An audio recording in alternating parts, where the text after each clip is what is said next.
A strong mind isn't something you're born with, it's something you build, and it can change. Have you ever watched a tree in the middle of a storm? The wind may shake its branches, bend its trunk, and toss its leaves in every direction, but if its roots run deep, it does not fall. Some people are like that. Life comes at them hard, with pain, uncertainty, and chaos, yet they do not collapse. They bend, but they do not break. They breathe through the storm and remain standing. What gives them this quiet strength? It's not talent, it's not how much they know or how lucky they've been. It's something more sacred, something cultivated from within. It's the strength of the mind. Mental resilience is not loud, it does not shout, but in silence it protects. It steadies the heart when emotions rise like waves. It keeps you grounded when the world pulls at you from every direction. And most importantly, it allows you to walk through suffering without becoming it.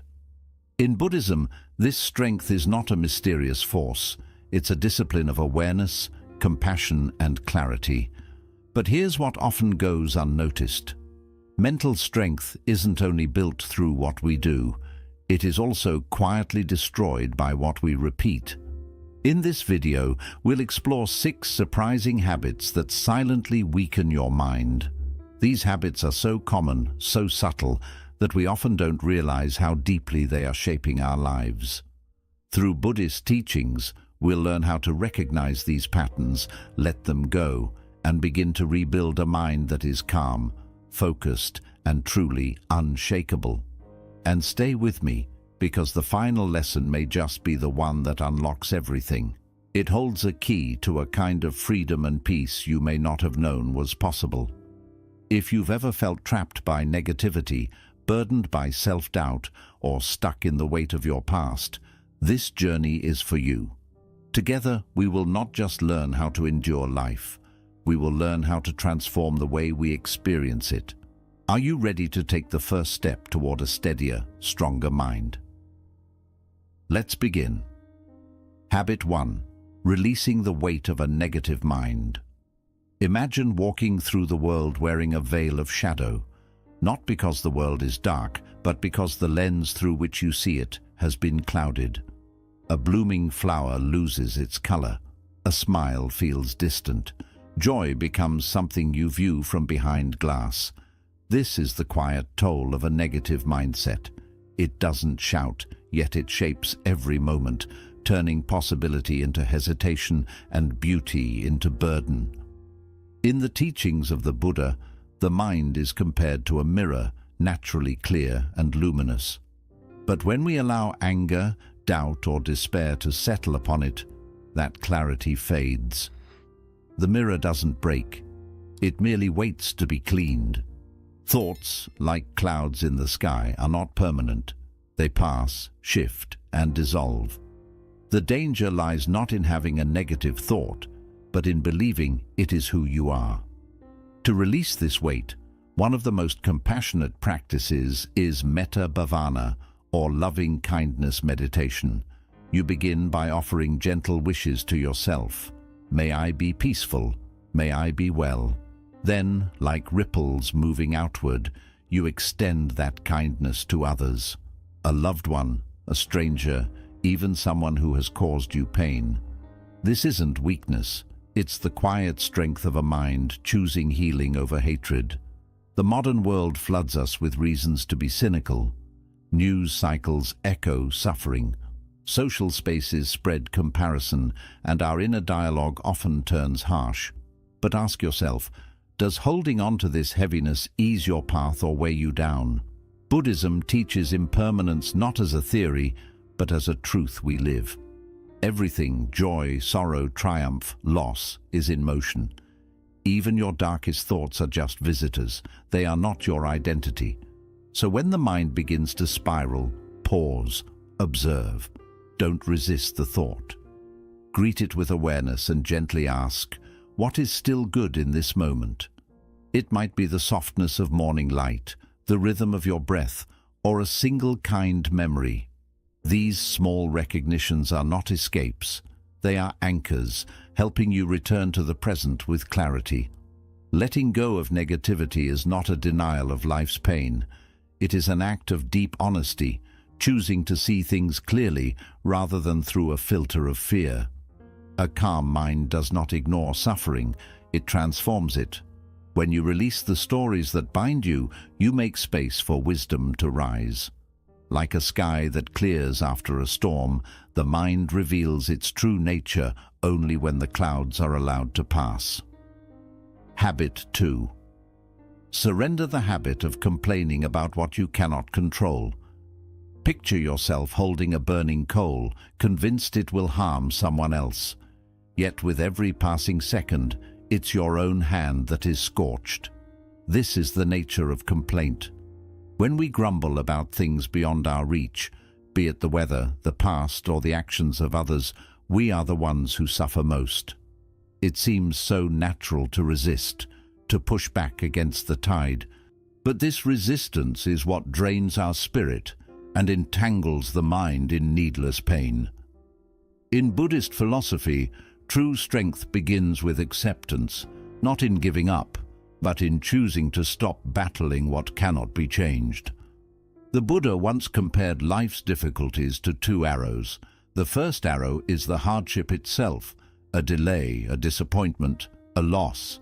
The second arrow is the suffering we add through our reaction. We may not choose the first, but the second is entirely ours to lay down. Complaining, then, is like firing that second arrow into our own heart again and again. Imagine a rainy day. You can shout at the sky, blame the clouds, wish for sunshine, or you can quietly unfold your umbrella, walk slower, and let the sound of the rain become your teacher. Acceptance does not mean you enjoy every storm. It means you don't waste your peace resisting the weather. The world will not always shape itself around your wishes, but your mind can shape itself around the truth. So much of our modern frustration stems from this single habit, focusing on what we cannot move. We blame, we resist, we get stuck in cycles of mental noise. But what if, instead of tightening the knot, we slowly began to loosen it? Close your eyes and picture your challenge as a tangle of rope. Complaining pulls the strands tighter. Patience and clarity begin to loosen it, one breath at a time. When life places you in moments beyond your control, traffic jams, long queues, changed plans, use them as your practice ground. Sit quietly and repeat inwardly, "I release what I cannot change." Let these words soften your grip. Let them become your refuge. This practice is not weakness, it is wisdom in motion. True mental strength lies not in forcing the world to comply, but in responding to it with awareness. When you stop pouring your energy into resistance, you reclaim that energy for peace, for creativity, for joy. You begin to see that even the moments you once cursed may carry hidden blessings.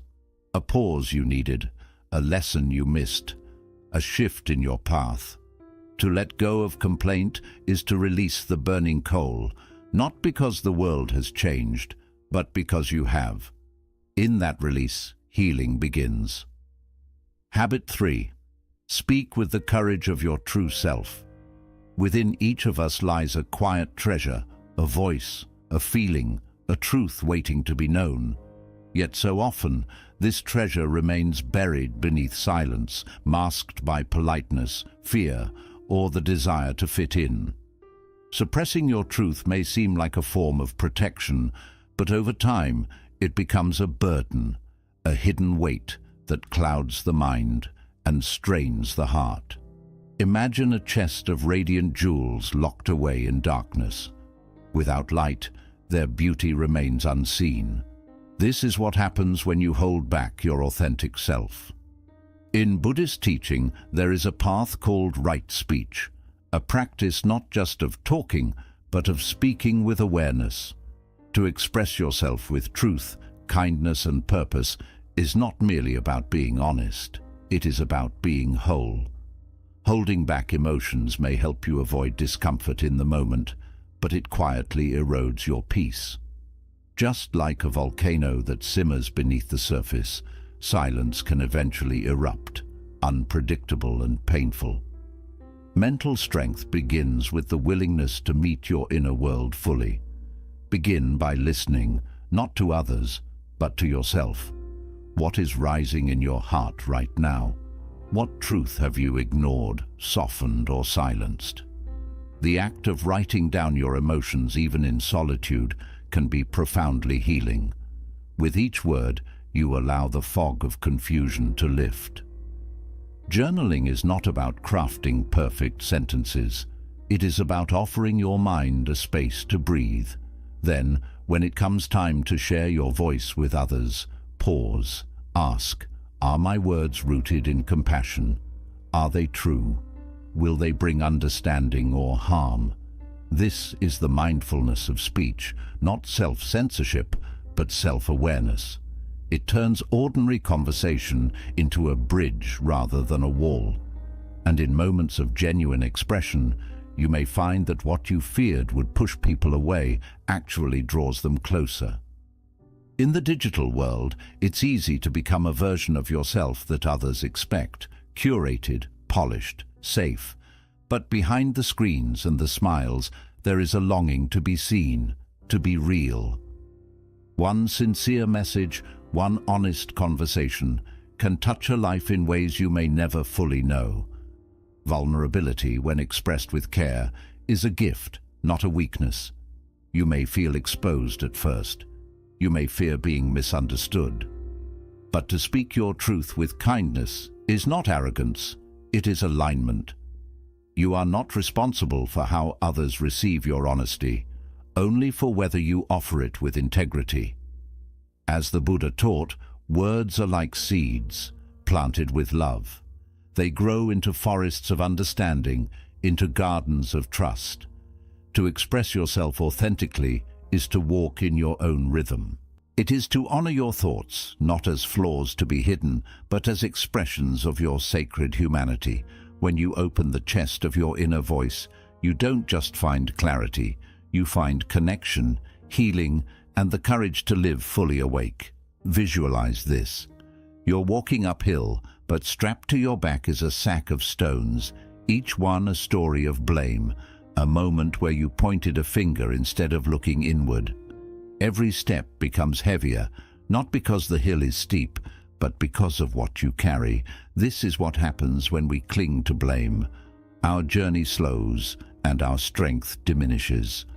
Buddhist wisdom speaks to this directly through the law of karma, not as punishment or reward, but as a mirror reflecting the energy we put into the world. It teaches us that our actions, not the actions of others, shape the landscape of our lives. When we hold others responsible for our pain, we unknowingly surrender our agency. It's like saying, I am stuck because they built the wall, rather than asking, how can I climb it, move around it, or build a door through it? Blame feels like a release in the moment, a place to direct discomfort. But this release is deceptive. It anchors us in the past, traps us in resentment, and starves us of growth. The real strength lies in ownership, not in self-blame, but in honest reflection. When we say, this is where I am, and here's what I can do about it, we ignite the inner spark that leads to transformation. Let's bring this to life.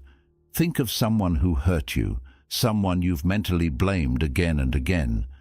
That person, in Buddhist imagery, is a stone in your backpack. You carry their actions with you everywhere, whether they know it or not.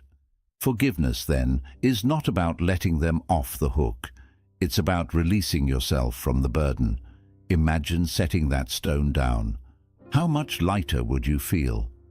Owning your journey doesn't mean pretending every wrong was right. It means asking, what now? What can I learn from this? What can I do to respond with wisdom instead of reaction? Even a simple shift, communicating more clearly, setting healthy boundaries, or choosing patience over anger, pulls you out of the victim narrative and places you back at the center of your own story. In the age of quick posts and constant noise, it's easier than ever to project our pain outward, but real courage lies in turning inward. Buddhist thought encourages self-responsibility, not to shame us, but to free us. When we become responsible for how we respond, we're no longer tied to someone else's behavior or to circumstances outside our control. Life will always have storms. That's inevitable. But whether we sink, drift, or sail, that is the part we write. When you let go of blame and take the wheel, you reclaim the power to steer through the chaos. You become the quiet force, unshaken by waves, guided by awareness, and strengthened by the steady rhythm of your own intentional choices. Have you ever found yourself lost in a daydream, picturing a perfect future, success falling into your lap, happiness unfolding without effort? It's a comforting escape. Like drawing pictures in the sky, these fantasies offer temporary joy. But just like clouds, they drift and dissolve, leaving nothing you can hold on to. This is the trap of fantasizing. It keeps you floating instead of moving forward. In contrast, true mental strength lies in the ability to visualize not just what you want, but the path you'll take to get there. Buddhist teachings emphasize right intention, a principle that reminds us to align our goals with meaningful actions. Fantasies can often be sweet illusions built on wishful thinking. Visualization, however, is rooted in reality. It's an act of mindfulness, of seeing clearly, not just dreaming freely. Think of someone who longs to become a musician. They spend hours imagining sold-out concerts, applause, and fame. But they rarely pick up the instrument. Fantasizing gives them a sense of progress without the effort. Visualization, on the other hand, means seeing themselves in the quiet room, practicing scales late at night, struggling and improving. It means imagining the feel of the strings under their fingers, the mistakes, the perseverance, not just the applause. In our modern world, where curated images and overnight success stories flood our screens, it's easy to confuse dreams with direction.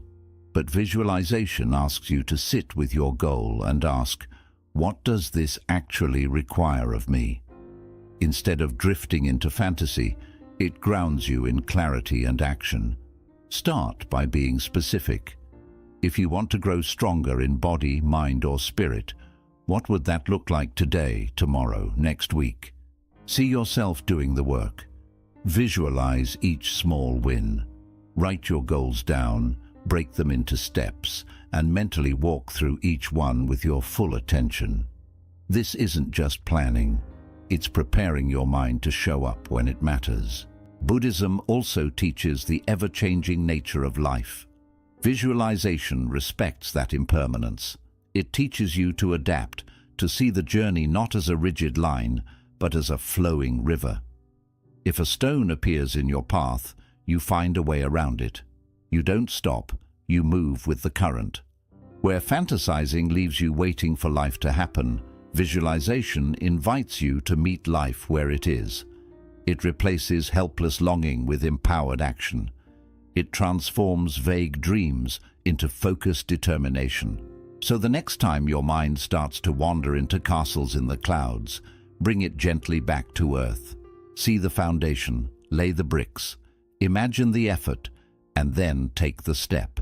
This is how you don't just dream your life, but live it fully and fearlessly. Habit 6. Cultivate deep connections, not just contacts. Think of a quiet garden once blooming with color and life, but over time it's left untended. No water, no care, no sunlight. Slowly, it wilts. Not because it lacked beauty, but because it was forgotten. This is the nature of our relationships. They don't fall apart all at once. They fade when we stop showing up. True mental strength isn't built in isolation. It flourishes when we nurture the bonds that give us warmth, understanding, and grounding. In Buddhist thought, Being fully present is not a casual suggestion. It is a path to awakening. It means showing up in heart and mind, not just in body. In today's age of constant scrolling and fleeting attention, offering someone your full presence is a profound act of love. It says, "You matter, I'm here." Think back to a moment when someone truly listened to you. No distractions, no judgment. That feeling of being seen can be more healing than any advice. Real connection doesn't require grand gestures. It's found in quiet spaces, sharing a laugh, asking how someone's really doing, remembering something they mentioned in passing. These small acts, when done with mindfulness and care, become the glue that holds us steady in life's chaos. Buddhism teaches us that every moment of connection is a chance to practice compassion and presence. When we show up with intention, we're not just offering support to others, we're also strengthening the roots of our own emotional well-being. In today's world, we often mistake digital closeness for true intimacy, but likes and messages can't take the place of a genuine conversation or the quiet comfort of simply sitting with someone. Even though we're more connected than ever, loneliness continues to grow quietly. That's because it's not about how many people we have around us. It's about the depth of the connections we hold. What really matters are the few souls we can trust completely, the ones who anchor us when life feels uncertain. Buddhism reminds us through the truth of impermanence to hold our relationships with gentle care. One day, the people we love will live only in memory, not to frighten us, but to gently urge us to cherish them now. Say the kind words, forgive more easily, make time for a phone call, a walk, a shared cup of tea. Presence is a daily gift, and when it's gone, we often wish we had offered more of it. Real strength isn't found in being guarded or distant. It grows from being open, from letting others in, from building trust and nurturing care. The people we love reflect the parts of ourselves we may forget. The strength in our voice, the light in our eyes, the purpose in our journey. Like any living thing, relationships need tending to grow. But when we care for our relationships with attention and honesty, they don't just survive, they become sources of healing and strength. Bonus habit: let failure become your fuel, not your fear. Picture a quiet mountain slope after a wildfire. The trees are burned and the ground looks lifeless. At first it seems like everything is lost, but over time, new life begins to grow from that same soil, stronger, greener, and more resilient than before. Nature doesn't mourn the fire, it transforms through it. That's how we should view failure, not as the end, but as the beginning of our hidden strength. This bonus habit for building mental strength is simple. Let failure shape you, not break you. Buddhist wisdom teaches that no experience is ever wasted. Whether it's joy or pain, success or failure, everything becomes part of your journey to awakening. Life isn't a straight path. It spirals, it loops back, and sometimes what feels like a setback is exactly the pressure you need to grow. But in today's world, we're taught to avoid failure. We hide it, cover it up, or bury it beneath perfection. And in doing so, we often lose the lessons it could teach us. Think of a potter shaping clay. Each time the pot falls apart, the potter doesn't give up. They keep working with it again and again until it becomes something beautiful. In the same way, failure isn't a signal to give up. It's an invitation to begin again with more wisdom. Mental strength isn't formed in comfort. It grows through challenges. True resilience doesn't mean you never fall. It means you learn how to fall, how to settle into the moment, and how to rise again with something stronger inside you. So, how can you live with this mindset? Start by changing the way you speak to yourself. When failure appears, and it will, pause. Don't react right away. Don't rush to fix things or run away from it. Just take a breath. Then ask yourself, what is this moment here to teach me? What story was I holding on to, and how is this experience helping me rewrite it? Next, replace shame with kindness. Buddhism teaches us to face pain not with judgment, but with gentle awareness. Treat yourself the way you would treat a hurting friend, with care, with compassion, and without blame. After that, take a quiet moment to reflect. Write down what you've learned, even if it's just one small thing. Did you notice a weakness you can grow from? An unhelpful belief you're ready to release? A strength you didn't know you had? These are the quiet gifts that failure alone can offer. With time, you'll begin to see that the strongest parts of you weren't born from comfort. They were shaped by the ashes of moments that didn't go as planned. Just as a forest sometimes needs fire to clear space for new growth, your failures create room for truth to emerge and illusions to fall away. So don't fear your failures. Welcome them. Let them stretch you. Let them burn away what's not real. Let them lead you back to the most grounded, honest, unshakable version of yourself. Because mental strength isn't about never falling. It's about the quiet courage to rise, again and again, wiser each time. It's not something you're born with. It's something you build, one mindful step at a time. In a world full of noise, distractions, and the constant pressure to be perfect, Buddhist wisdom gently brings us back to what truly matters: simplicity, presence, and inner peace. Letting go of negativity, taking responsibility, speaking truth with kindness, nurturing real connection, learning through failure. These aren't just habits, they are doorways to deep freedom. They help lift the mental fog so you can see your life with clarity and compassion. And above all, remember, you are not broken, you are becoming. Every challenge you face is not the end of your story. It's a turning point, a beginning, a return home to who you truly are. It's shaping your story. So take one small step today, just one. Maybe it's a quiet moment before the world wakes. Maybe it's writing down the thoughts you've been carrying. Maybe it's finally forgiving yourself for something that's been weighing you down for too long. Each small, conscious step strengthens your mind, your heart, your inner resilience.